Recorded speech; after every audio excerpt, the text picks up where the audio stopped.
Tengan muy buenas tardes todos y todas. El Colegio de Profesionales en Criminología de Costa Rica se complace el día de hoy en presentarles la charla Retos en la Educación Costarricense, Prevención de la Violencia y la Prevención de la Criminalidad y la Violencia en Centros Educativos, dirigida por la Comisión Especializada en Tema Educativo.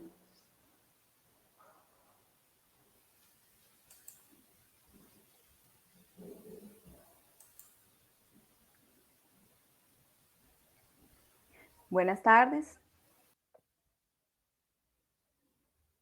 Por parte de la Comisión Específica Análisis en Criminología Educativa del Colegio de Profesionales, agradecemos la atención de esta charla. Mi persona y otras ponentes vamos a estar desarrollando el tema que mencionó la licenciada Stephanie previamente.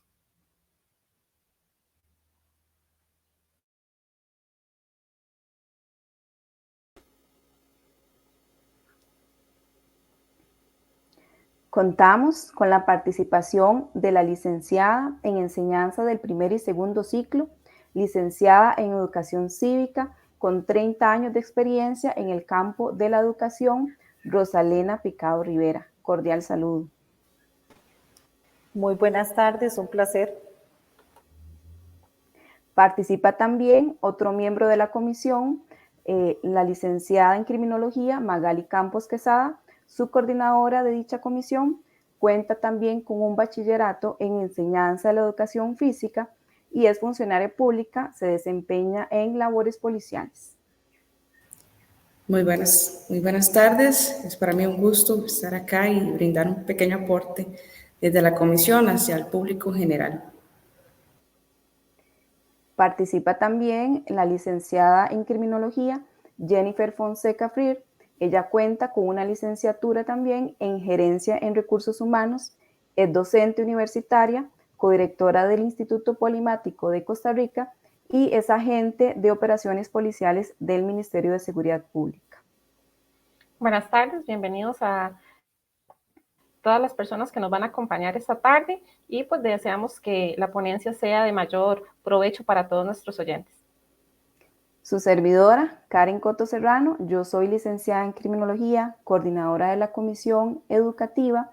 Me he desempeñado durante 15 años en funciones policiales y pues es de interés principal de esta comisión ir generando estos espacios para realizar trabajo integral y multidisciplinario para poder ir mitigando estos problemas de violencia que estamos teniendo afectación en nuestro país en estos momentos. Agradeceríamos la proyección de la presentación.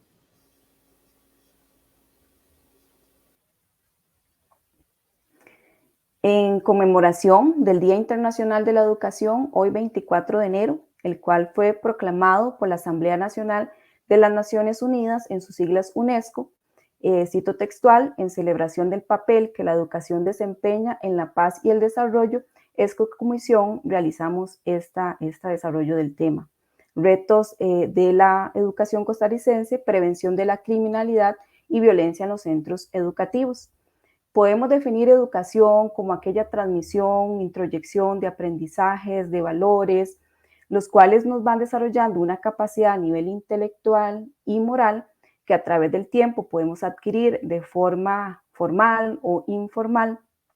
Nuestro país cuenta con un sistema educativo desde 1870, el cual es obligatorio y gratuito, pero estamos teniendo una problemática reflejada en cuanto a lo que es la violencia, tanto como dentro y como fuera de los centros educativos.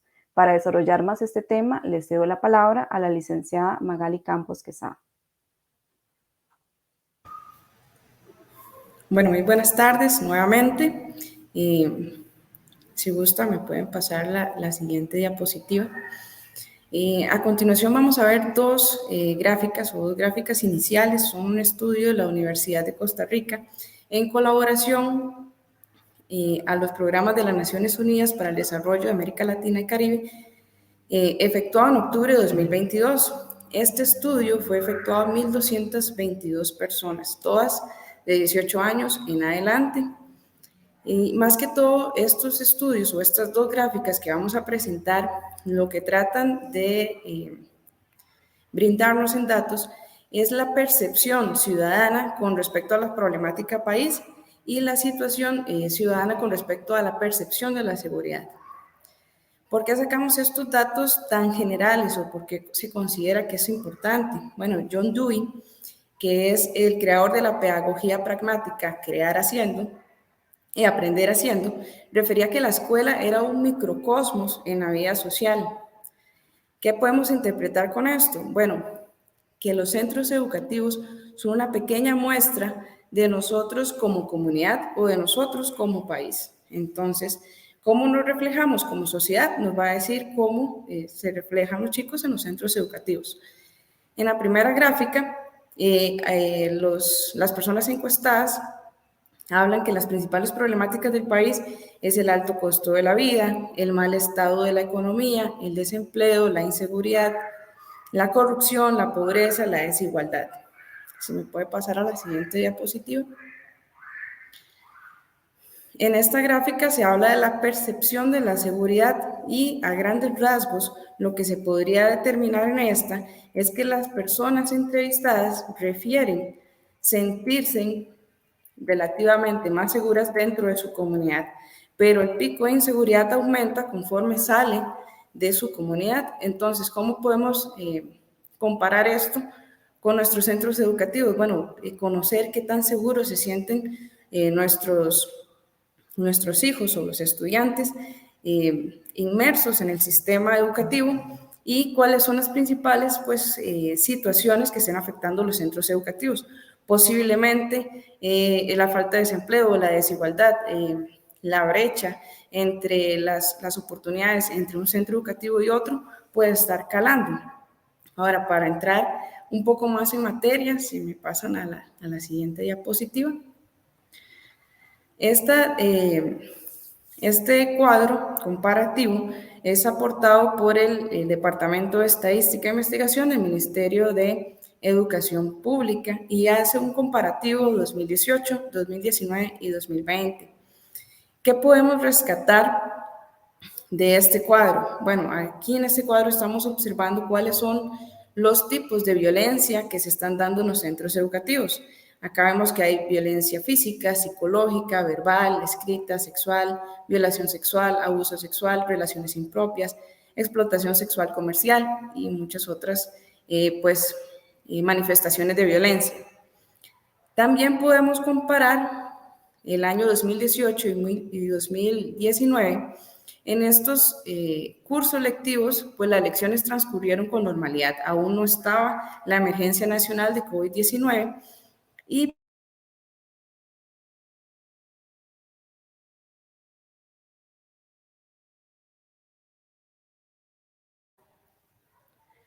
hay una tendencia al incremento de la incidencia de estos fenómenos de violencia.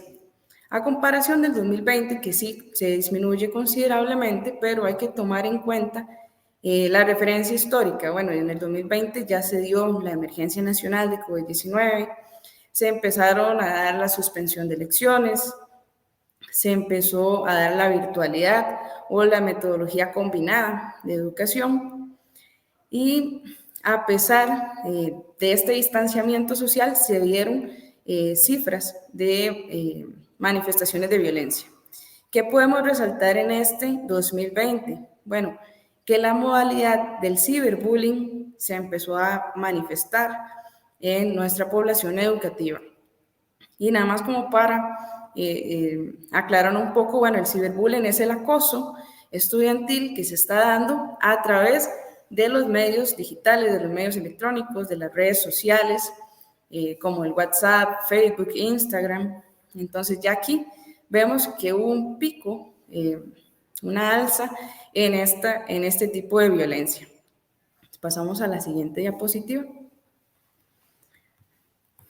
Bueno, los datos del cuadro anterior nos está brindando los diferentes tipos de violencia, pero están divididos o fraccionados en los sistemas educativos del Ministerio de Educación Pública. En estos está preescolar, escuelas diurnas, escuelas nocturnas, colegios, Colegio Nacional Virtual, el IPEC, SINDEA y Educación Especial. Quiere decir que dentro de estos programas se está incluyendo población tanto mayor de edad como población menor de edad. Sin embargo, se hizo un pequeño análisis del cuadro y se podría extraer que efectivamente un 98% de esta población corresponde a las personas menores de edad. Un 41% de conductas se manifestaron en las escuelas diurnas y un 51% en los colegios. Si podemos pasar a la siguiente diapositiva.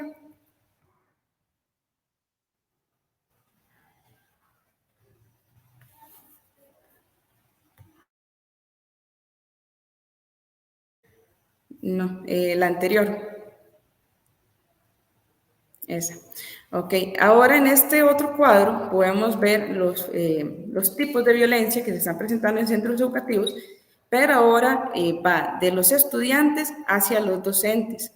En esta modalidad se da la violencia física, psicológica, verbal, escrita, sexual, abuso sexual, relación impropia, acoso, hostigamiento, robos, destrucción de materiales y algunos tipos de discriminación.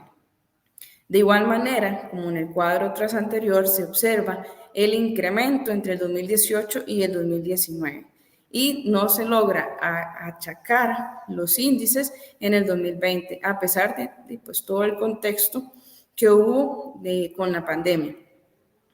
Entonces, de igual manera, se hizo un análisis de este cuadro y se determinó que efectivamente también el 97% de esta incidencia ocurre en los centros educativos con menores de edad, siendo el 40% en las escuelas y un 44% en los colegios. Si pasamos a la siguiente diapositiva. Ya en esta diapositiva se trata de poder cotejar las cifras que se están dando a través de denuncias. Estas denuncias fueron incurridas ante el ente administrativo del Ministerio de Educación Pública y ya ante el Ministerio Público. Voy a leerlo textualmente, siendo que para tenerlas y hacer referencia al cuadro.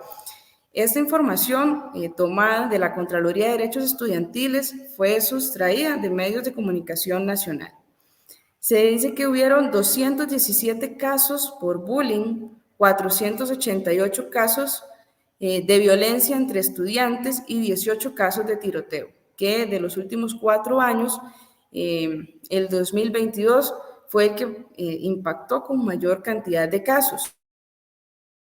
De igual manera, tenemos que ya los padres de familia o los encargados han recurrido a otras instancias para poder mitigar esta situación de violencia. En estas se habla que la Fiscalía Adjunta Penal Juvenil indicó que en el periodo 2022 hubieron 2.622 casos y denuncias recibidas por el organismo de investigación judicial hacia una persona ignorada. Hubieron 1.627 casos. Si gusta, me puede pasar la diapositiva. Ahora, ya sabiendo los tipos de violencia que están inmersos en los centros educativos, se realizó un pequeño análisis del estado actual de la nación en el estudio del estado actual de la educación 2021. Este estudio fue denominado el apagón educativo del aprendizaje estudiantil. Y recapitulando un poco ese contexto, bueno, pues el año 2020-2021 se consideró un año de muchos retos, tanto para el Ministerio de Educación Pública, para los docentes, para los padres, madres de familia encargados y para los estudiantes, siendo que su estructura normal de aprendizaje cambió totalmente. Pero esto desencadenó en diferentes factores de riesgo. Ahora, ¿qué nos referimos con factores de riesgo? Son situaciones o condiciones que pueden predisponer una conducta como estas manifestaciones de violencia. Ahora, una persona, un estudiante puede manifestar una situación de violencia o desencadenar una conducta violenta por estar inmerso en uno o varios factores de riesgo. Entonces, de ahí es importante la especificidad de cada uno de los casos en particular. Ahora, estamos hablando de 4 factores de riesgo, dentro de los cuales se encuentran factores familiares, factores contextuales o grupos de pares, factores socioeducativos y económicos y los factores individuales.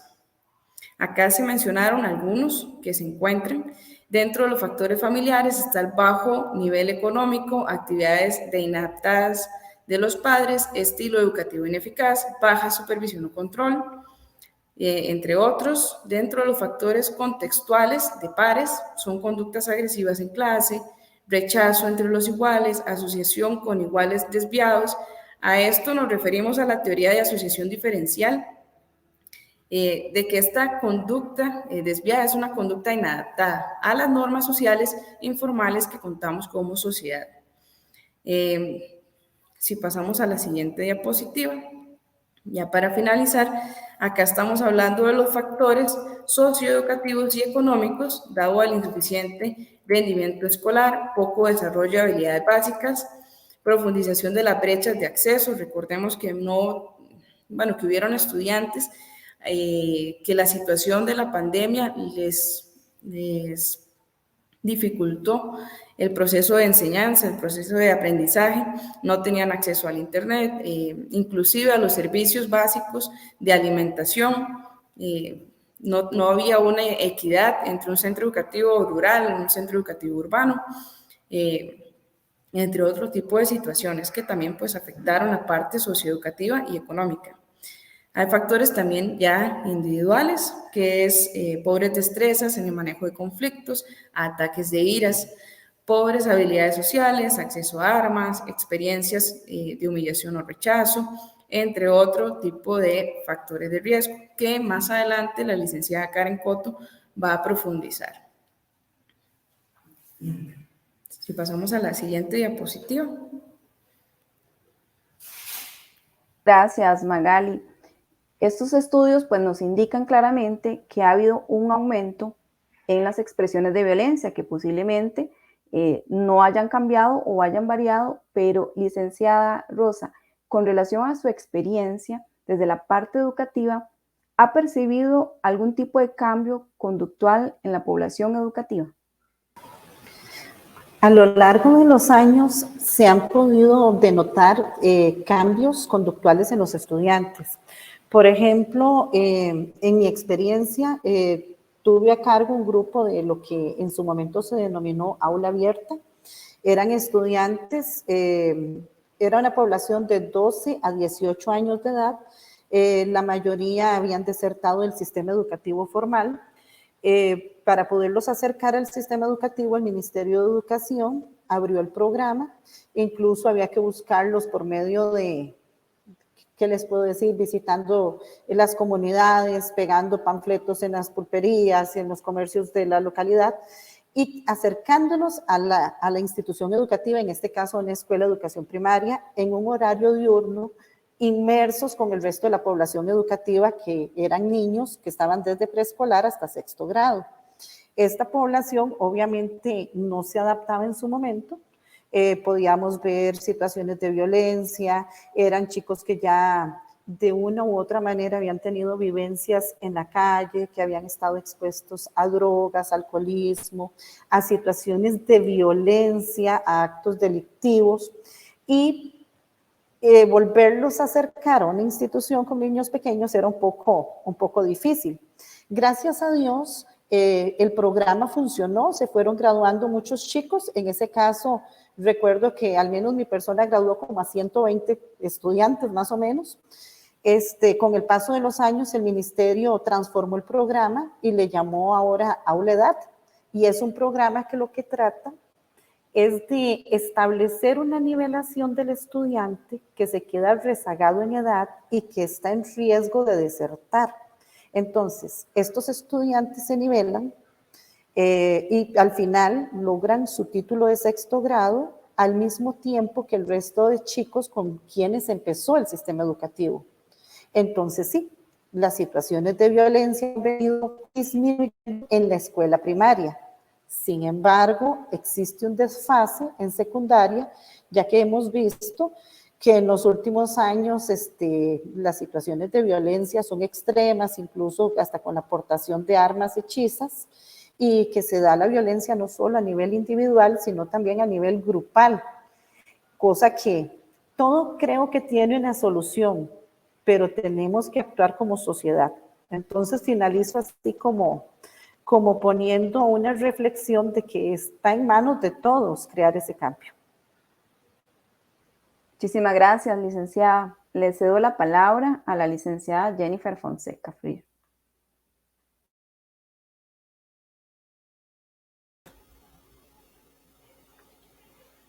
Bueno, partiendo de lo que nos expuso la compañera, ¿verdad? Tenemos 3 tipos de conductas que nos van a manifestar que el estudiante se encuentra en una situación de riesgo o que se va a poner en una situación de riesgo. Estas 3 fases van como en niveles. La primera es la disruptiva. Todos pasamos por la escuela, por el colegio y vivimos aquella época donde nos juntábamos con los compañeros y hacíamos alboroto en la clase y tirábamos papeles. Pero el estudiante que se caracteriza por manifestar conductas disruptivas es aquel que claramente no es partícipe del vacilón de los amigos, sino que claramente va en contra de las normas establecidas por la autoridad, que en este caso es el docente, ¿verdad? Una persona que interrumpe en la clase, que hace bromas, que se sale sin motivo alguno, que siempre está contradiciendo las reglas que ya existen establecidas en el aula. Como les digo, ¿verdad? Es un caso particular y hay que detectar de que es una conducta disruptiva porque va en contra de la autoridad, en este caso el docente, de las normas establecidas en el aula, y no del vacilón, de la inmadurez de los chicos, ¿verdad? Que les gusta vacilar y demás. Hay que hacer esa diferenciación. Entonces, va a ser esa primera etapa, la conducta disruptiva, la que rompe la norma dentro de la clase. Posteriormente, va a venir lo que es la conducta antisocial. Si la conducta disruptiva no es atendida de una manera oportuna, se va a transformar en algo más serio. Entonces ya la persona va a transgredir no solamente la norma del aula, sino va a transgredir las normas sociales. Pueden ser normas religiosas, normas políticas, pero son aquellas normas que se han establecido como sociedad. Entonces es ahí donde vamos a ver al estudiante que participa en peleas, hace actos de vandalismo, consume algún tipo de sustancia, ¿verdad? Drogas, alcohol, hace daños a sí mismo o daños a la estructura, daños a sus compañeros. Y como nos estaba diciendo la licenciada, ¿verdad? Que en su experiencia ella ha visto una manifestación de violencia creciendo, ahora se dan estos actos en contra incluso de los docentes o personal de las instituciones educativas. Y la tercera etapa es la conducta delincuencial. Esta es la que ya va en contra de las leyes, la que ya va en contra de las normas, donde el actuar de estas personas, de estos muchachos, está claramente estipulado en un código penal, ¿verdad? Ahora los chicos, bueno, el país cuenta con la ley penal juvenil, ellos están bajo este régimen y a partir de los 12 años ya pueden ser juzgados y sentenciados conforme a su actuar.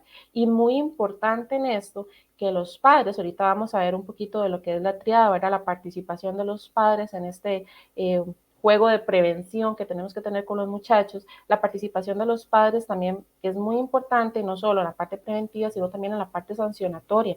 Entonces, no es que el muchacho está solo en este mundo, por eso es importante este juego que ya ahorita lo vamos a ver. ¿Cuál es el objetivo del profesional en criminología acá? Y es muy importante que se evidencien, se logren detectar estas manifestaciones, desde la conducta disruptiva hasta la conducta delincuencial, para poder tomar actos preventivos que mitiguen la posibilidad de que este muchacho vaya a ser un delincuente posteriormente. Algunos de los ejemplos de estas conductas: apodos, el tipo de apodos que se utilizan, ¿verdad? No cualquier apodo, sino el tipo de apodo, hay que ver que no estén con una connotación de violencia, que molestan a los compañeros, cuando ya hay golpes, cuando hay un claro rechazo de los demás hacia ellos, ¿verdad? Cuando hay hostigamiento e intimidación hacia sus compañeros o hacia los docentes, robo de pertenencias, ¿verdad? No solamente hacia los muchachos, también pueden ser robos hacia la institución, amenazas, como nos estaban diciendo ahora las compañeras, incluso amenazas con armas, el tema del texting, ¿verdad? Ahora las amenazas, el hostigamiento por medio de mensajes de texto. La siguiente diapositiva, por favor. Es acá donde se evidencia, ¿verdad? Como les decía, la importancia de un agremiado del Colegio de Profesionales en Criminología dentro de la intervención interdisciplinaria en los centros educativos. Existen lo que llamamos las claves en criminología educativa, son 10 pasos. Así a grosso modo los vamos a explicar, ¿verdad? Cada uno para que vean la importancia de ellos. Cada uno de ellos pues lleva una preparación exhaustiva, pero para tener una idea general de qué trata este proceso. El primer paso es la preparación. La preparación, como en todo proyecto que se realice, ¿verdad? Hay que hacer una preparación, identificar cuál es el centro educativo en el que se va a trabajar, cuál es el tiempo proyectado en que se va a realizar esta intervención. Es toda aquella fase de planeamiento. Posteriormente tenemos la fase de especialización, que es que se va a definir un plan de trabajo especializado para ese centro educativo, ¿verdad? Con las características, tomando en cuenta las características de ese centro educativo, si es una zona rural, si es una zona urbana, si hay consumo de sustancias por parte de los estudiantes, o cuál es la manifestación de violencia que se esté presentando. Ahí es donde se va a acudir a la especialización oportuna para cada caso particular. Posteriormente tenemos la fase de la integralidad, que es tomar esa parte de la especialización de los profesionales que van a trabajar e integrarla al centro educativo propiamente que se está trabajando. Después tenemos la regla 80-20 y esta regla 80-20 yo la recomiendo incluso para aplicarla en casa a los padres de familia con los muchachos. La regla 80-20 está enfocada 80% en prevención, 10% en disuasión y 10% en reacción. Nada hacemos con decirle fulanito no haga y estarle llamando la atención o estar poniendo un castigo si no prevenimos. El éxito está en la prevención y por eso el 80% está enfocado en este aspecto. El paso número 5 es la intervención diagnóstica. Es un análisis más minucioso que se va a hacer en el centro educativo de una forma oportuna, integral. Se va a realizar un estudio profundo del centro educativo, del entorno, tanto interno como externo, para saber cuáles son los factores que están afectando, valga la redundancia, a los estudiantes de ese centro educativo, porque el hecho de que estén dos centros educativos en una misma zona no quiere decir que los factores externos e internos estén atacando de la misma manera. Por eso es importante individualizarlos. El paso número 6, tenemos la triada como eje central. Esta triada corresponde al estudiante, a la familia y al centro educativo. No podemos hacer que el estudiante cambie por sí solo si no tiene una red de apoyo. No podemos hacer que la familia logre todo si no tiene un apoyo externo. No podemos hacer que el centro educativo lo haga milagros solito, ¿verdad? Si las otras dos partes no trabajan en conjunto. Por eso es importante trabajar con la triada y este proceso se va a hacer enfocado en esos tres aspectos. El paso número 7, tenemos la intervención basada en evidencia.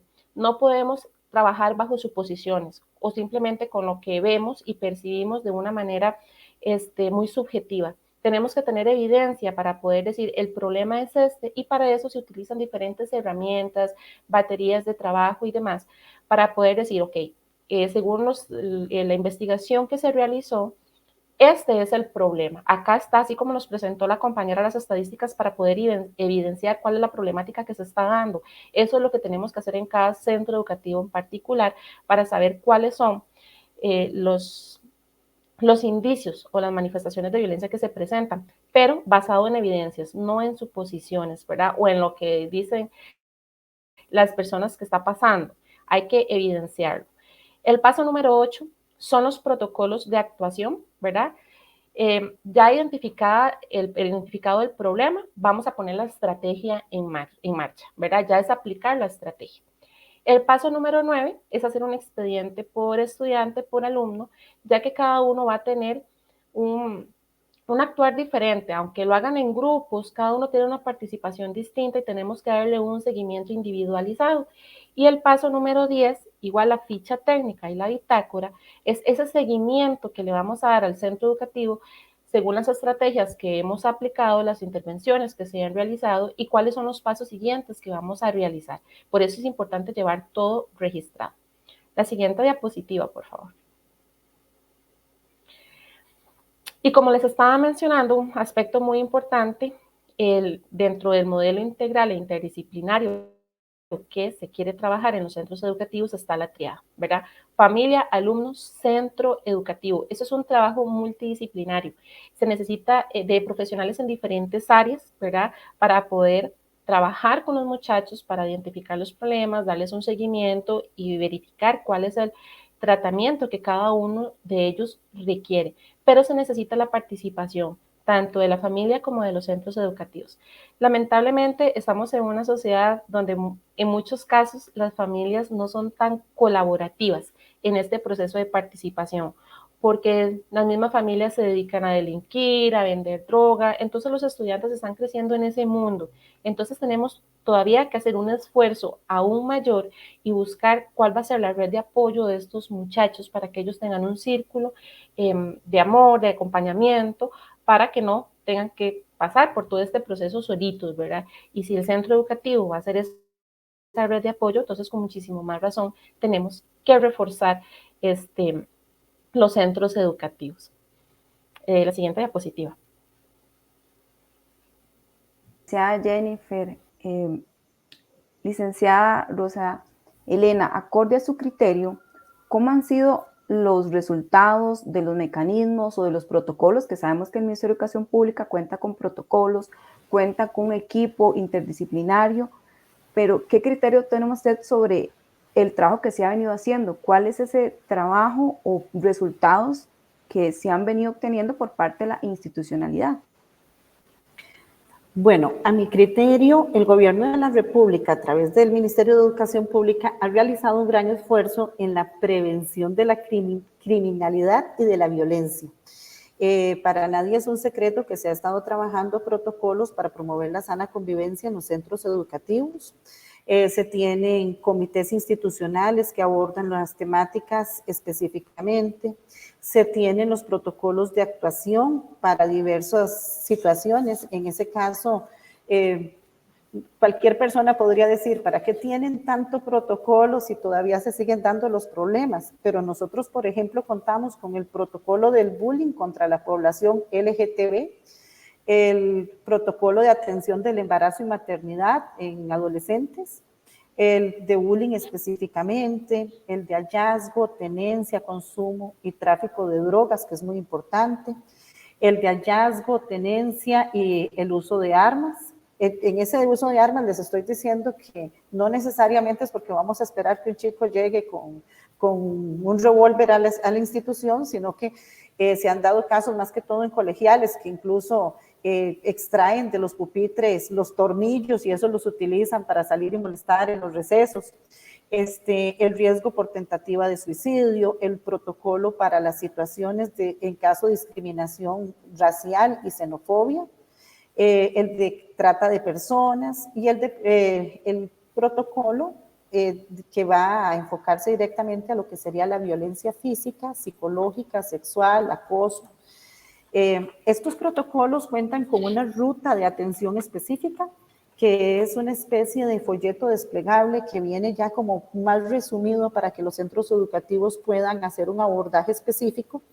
Y les puedo decir que son muy buenos, o sea, el resultado es bueno. Sin embargo, todavía existe una especie de desfase a nivel magisterial, llamémoslo así, es a nivel general, y es que muchas de las capacitaciones se brindan en forma de cascada, y esto es que me llevo una cantidad de profesionales, se capacitan y a ellos les corresponde transmitir esa capacitación a los compañeros.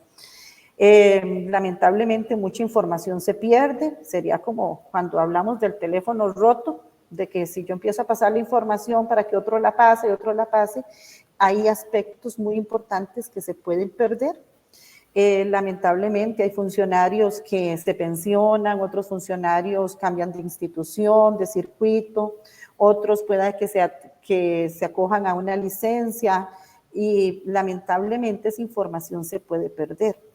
Lo ideal sería que se capacite de forma horizontal, tanto a personal docente como administrativo, que todos hablen un mismo idioma y que la aplicabilidad de los protocolos sea por igual en todas las instituciones educativas. Se hablaría un mismo idioma y el estudiante también sabría hasta qué punto se va a tener en caso de que incurra en una conducta X, porque en todos los lugares va a ser sancionado de igual manera.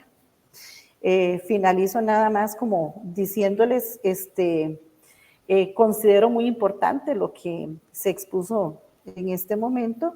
El equipo interdisciplinario con el que cuentan algunas instituciones tiene un psicólogo, un trabajador social, un orientador. Lamentablemente no contamos con profesionales en criminología.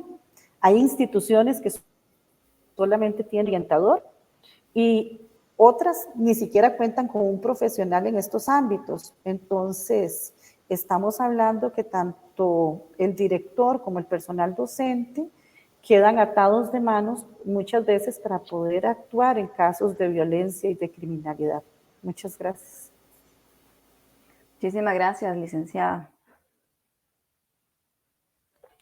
Bueno, es importante la investigación y tradicionalmente para explicar la criminalidad hemos utilizado teorías como, citando algunas, el etiquetamiento, la teoría de la anomia, la de la asociación diferencial, la del aprendizaje social, pero necesitamos evolucionar. No podemos decir que las mismas problemáticas que vive hoy en día nuestro país, pues son las mismas de años atrás.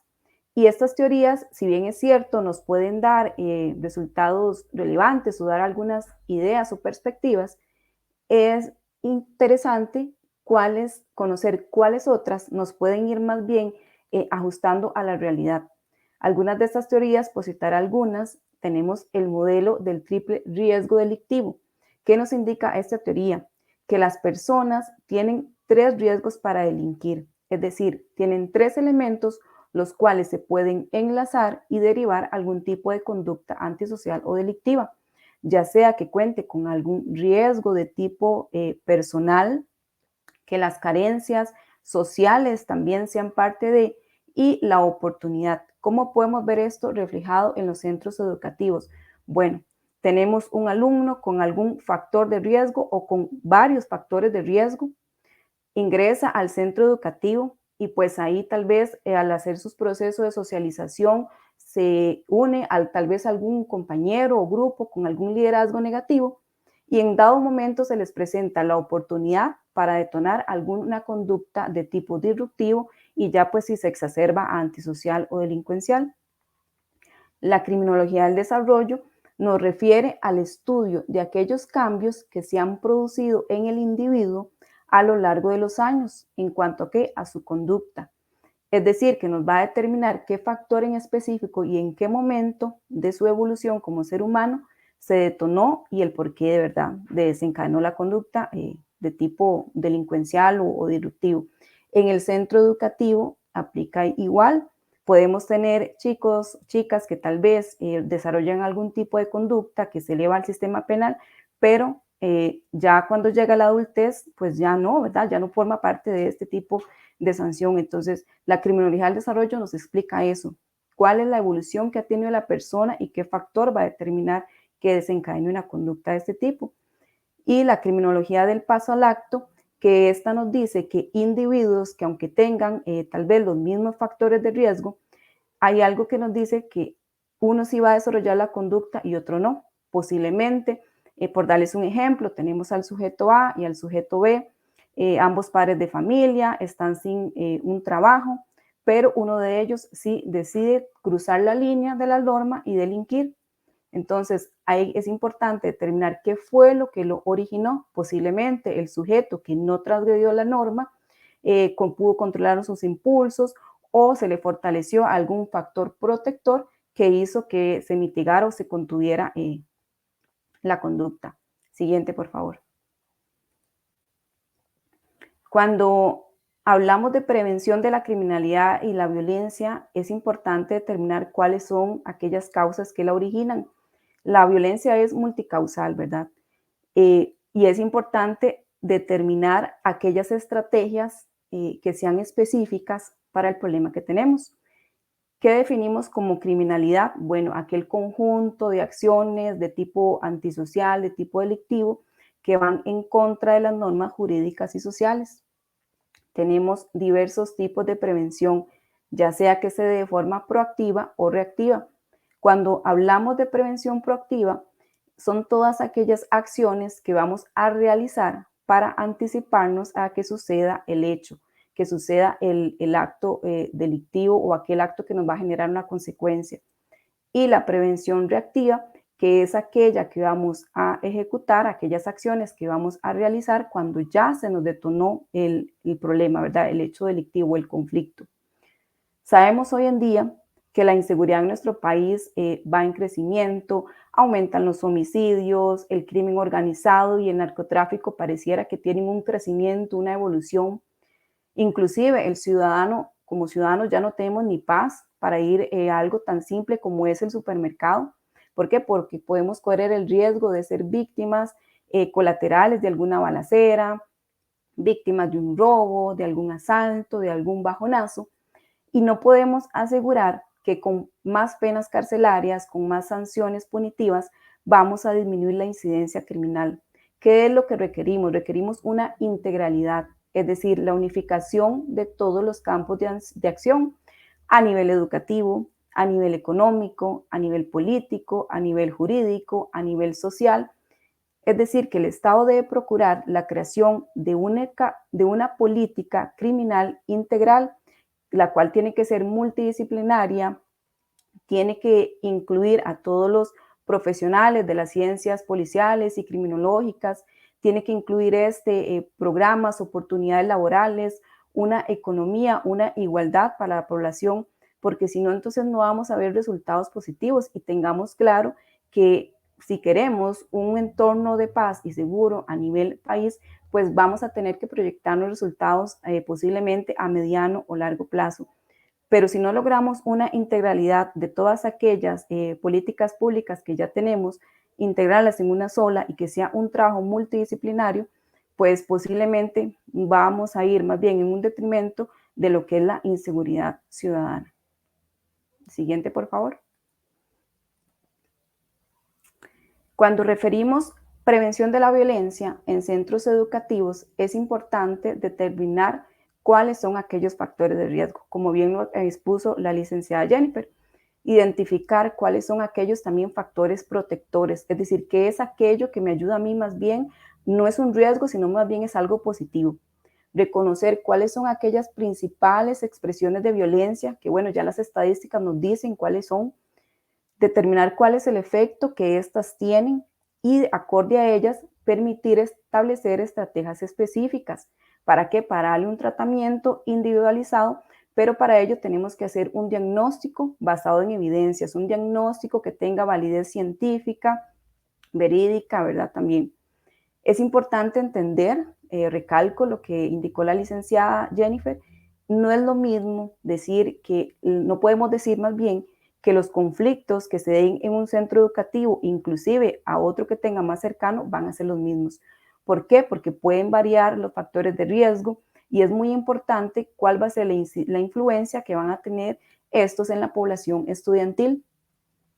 Importante realizar un estudio de entorno del centro educativo, un mapeo victimológico de la zona en la que se encuentra ese centro educativo, cómo es la criminalidad de la comunidad. ¿Por qué? Porque nos va a arrojar datos, información valiosa para derivar las estrategias más oportunas. Explicar o comprender también el momento específico en que el estudiante empieza a desarrollar ciertas conductas de riesgo nos va a indicar qué tipo de prevención realizar y, lo más importante, vuelvo y repito, si no llegamos al origen del problema, podemos darle muchísimas herramientas, pero es como decir, no atacamos el problema de raíz. ¿Por qué? Podemos tener muchos factores de riesgo, pero si identificamos que la principal problemática viene de la familia, ok, tenemos que trabajar con familia o padres de familia o encargados. Si es el centro educativo, ok, bueno, Basado en esto, podemos nosotros generar estrategias oportunas. Siguiente, por favor. Tradicionalmente, ¿verdad? Hemos conocido que tenemos prevenciones diversas. Prevención, el enfoque tradicional nos habla de la prevención primaria, de la prevención secundaria, de la prevención terciaria e inclusive podemos mencionar una cuarta. Estas pues, prevenciones en el ámbito de la criminología educativa nos pueden servir. ¿Por qué? Porque vamos a individualizar aquellas causas de la violencia y vamos a darle un abordaje específico. Cuando referimos a prevención primaria, vamos a realizar todas aquellas acciones que más bien nos contengan alguna conducta de riesgo. Importante determinar qué factor, ¿verdad? A nivel individual, familiar, comunitario o educativo estamos teniendo.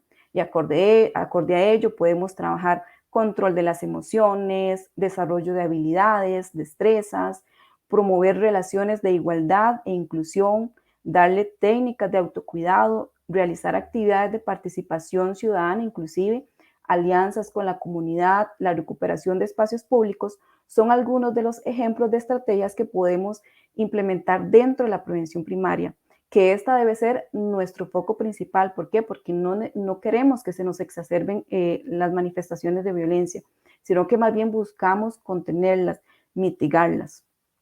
Si nos referimos a prevención secundaria, bueno, ya aquí, refiriéndolo al centro educativo claramente, ya pues se nos exacerbó la conducta, ya no son aquel simple movida de pupitre o simplemente interrumpo, no pido permiso y salgo. Ya no es solo aquella disrupción en el aula, sino que ya más bien estoy ocasionando una consecuencia a nivel individual o colectivo. Ya aquí el menor de edad tiene conductas de tipo antisocial, entonces la prevención secundaria tiene que realizar su papel, es decir, aplicar el 10% que tiene de la regla la criminología educativa, el 10% de disuasión. Podemos gestionar redes de apoyo, talleres con padres o encargados, madres de familia, trabajar la disciplina positiva, resolución alterna de conflictos, podemos trabajar prácticas restaurativas educativas y claramente los criminólogos no damos terapia, no podemos meternos en el campo de trabajo entonces de otros colegas, de otros profesionales. Entonces aquí claramente hay que canalizar acorde al problema identificado cuál es la atención profesional que ese alumno requiere, ¿verdad? Importante la prevención terciaria, ¿por qué? Porque ya aquí, si ya no pudimos contenerla en la prevención primaria, las técnicas, estrategias disuasivas no nos funcionaron, ok, tenemos que aplicar el 10% que sería la reacción, la prevención terciaria, que es aquí cuando los alumnos ya ingresaron al sistema penal juvenil. Ya aquí necesitamos más bien darle un acompañamiento más individualizado. Tenemos que buscar iniciativas que rehabiliten esa conducta, que ya, pues, si posiblemente ese alumno ya le identificamos los factores de riesgo y bueno, no nos han venido funcionando las estrategias, tenemos que cambiar el plan. ¿Por qué? Porque somos personas, evolucionamos y no vamos a tener tal vez la misma problemática de hoy al día de mañana, ¿verdad? Entonces es importante trabajar en aquellas debilidades, reforzar aquello positivo que encontramos, porque lo que buscamos más bien es que ese alumno se reinserte prosocialmente y no tengamos mayor conflicto con el alumno específico. Cuando referimos prevención cuaternaria, es cuando ya ese alumno, ese menor de edad, pasó por el sistema penal, es decir, ingresó al sistema penal y posiblemente le dieron tal vez una sanción socioeducativa y tiene que reinsertarse al sistema educativo. Ok, entonces ya ahí tenemos que dar un acompañamiento diferente.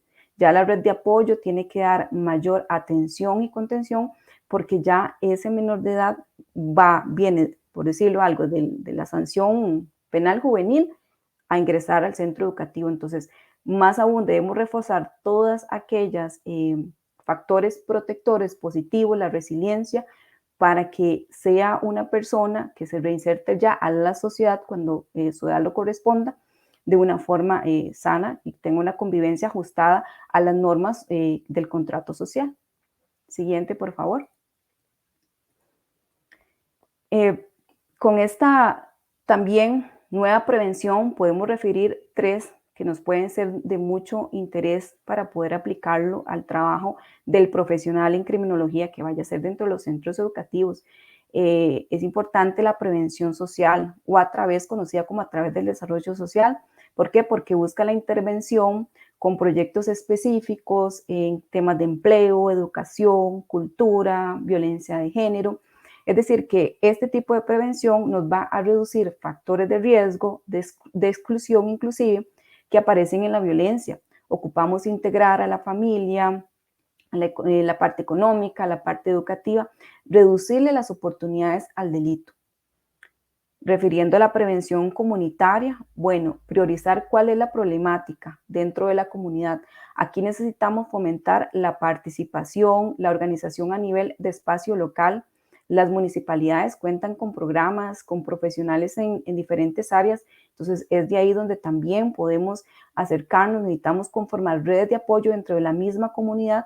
¿Por qué? Porque nuestro grupo específico destinatario de todas estas acciones que realicemos principalmente van a ser nuestros niños, nuestras niñas, nuestros jóvenes. ¿Por qué? Porque necesitamos recuperar aquellos espacios, o más bien priorizado el problema, vamos a poder generar las estrategias y pues tener resultados positivos. Cuando nos referimos a una prevención situacional y ambiental, ya esta se enfoca en intervenir en aquellas situaciones particulares del entorno. Digamos que pueden estar incidiendo en que se dé la oportunidad del delito. Si no contamos con parques recreativos para los jóvenes, si tal vez no hay una buena iluminación en la zona, si dentro del centro educativo, bueno, podemos contar con cámaras de seguridad, ¿verdad? De acuerdo, que den una protección más que todo al entorno físico, conocer cuál es aquella criminalidad más cercana y toda aquella acciones que tengan que ver con las mejoras al entorno, es donde podemos aplicarlas en lo que es la prevención de tipo situacional y ambiental. Como para ir finalizando en este punto de la prevención, repito, importantísimo, un diagnóstico oportuno de las causas que están originando la violencia. La triada como eje central para trabajarlo, la familia, el alumno, el centro educativo, la comunidad. ¿Por qué? Porque necesitamos que todos los actores sociales participen, si no, difícilmente, si no logramos una integralidad o un trabajo interdisciplinario, vamos a tener resultados positivos. Podemos contar con muchísimas herramientas, con muchísimas estrategias, pero necesitamos ir aterrizando en el origen del problema.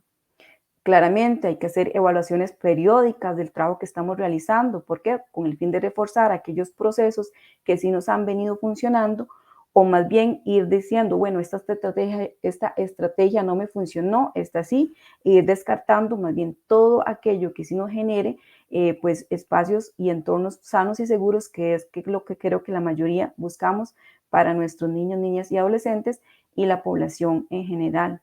Siguiente, por favor.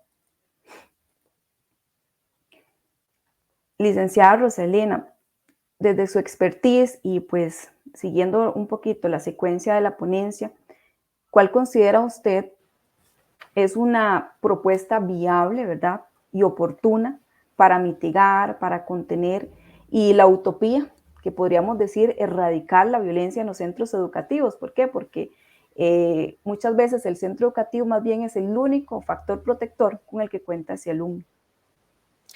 Bueno, hablemoslo así, tal vez no sea una utopía, yo digo que es lograble. Somos una sociedad democrática que a lo largo de los años se ha caracterizado por la promoción de la paz. Si lo hacemos a nivel internacional, ¿cómo no lo podemos reflejar a nivel interno, empezando por nuestros estudiantes, por nuestros niños y jóvenes?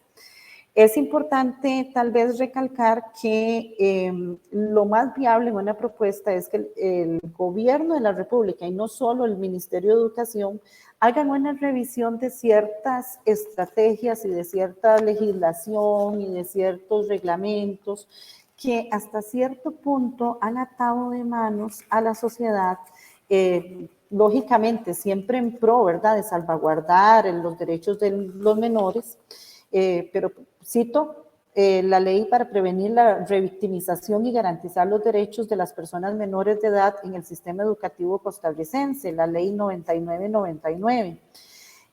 Obviamente esta ley se fundamenta, ¿verdad?, en los principios de interés superior, de igualdad y no discriminación, de supervivencia y desarrollo, de participación, en el derecho a autonomía progresiva que se contemplan en la Convención sobre los Derechos del Niño. Esta ley, bueno, principalmente quiere como prevenir que el niño y adolescente sea revictimizado y evitar la impunidad de los procedimientos que se puedan dar en el régimen disciplinario, tanto docente como administrativo, de los funcionarios del MEP. En casos de violencia sexual o alguna cosa así, obviamente, yo creo que todos los docentes y todos los que trabajamos con el MEP, pues aplaudimos la ley. Sin embargo, muchos de del personal docente y administrativo se siente atado de manos y hasta cierto punto temeroso de hasta dónde se puede aplicar protocolos, de hasta dónde se puede aplicar un reglamento de evaluación de los aprendizajes, hasta dónde se le puede llamar la atención a un estudiante que incurre en una conducta violenta o que incurre en faltas graves, incluso hasta gravísimas, y que pueda ser interpretado como acoso o persecución por parte del personal. Y que en ese caso sea el personal quien deba enfrentar un proceso disciplinario y que inmediatamente va a ser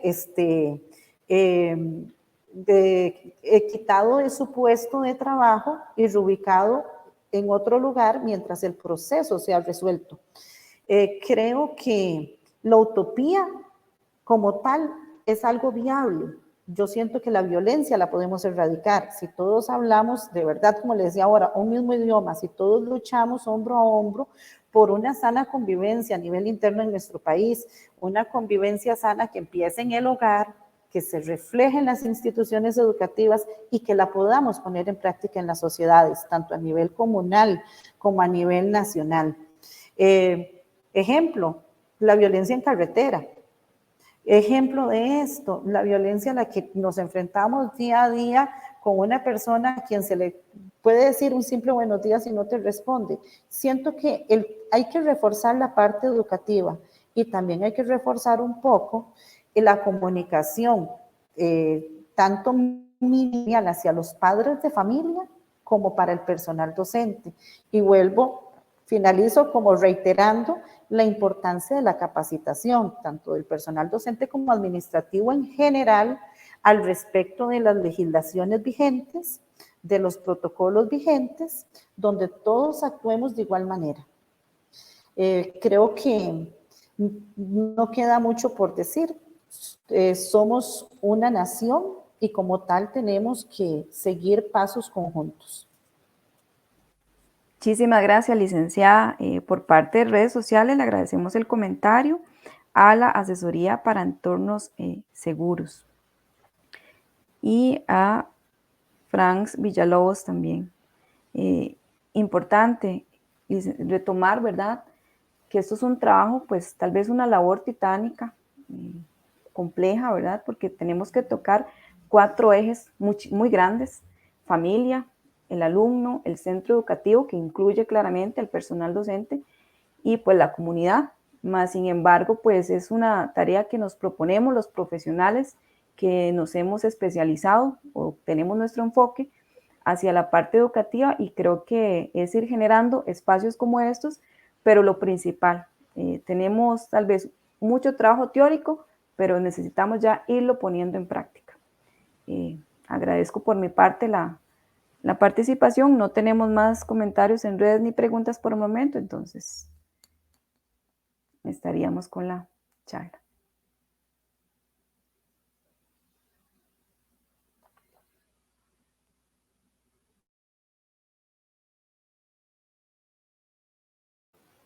Muchas gracias.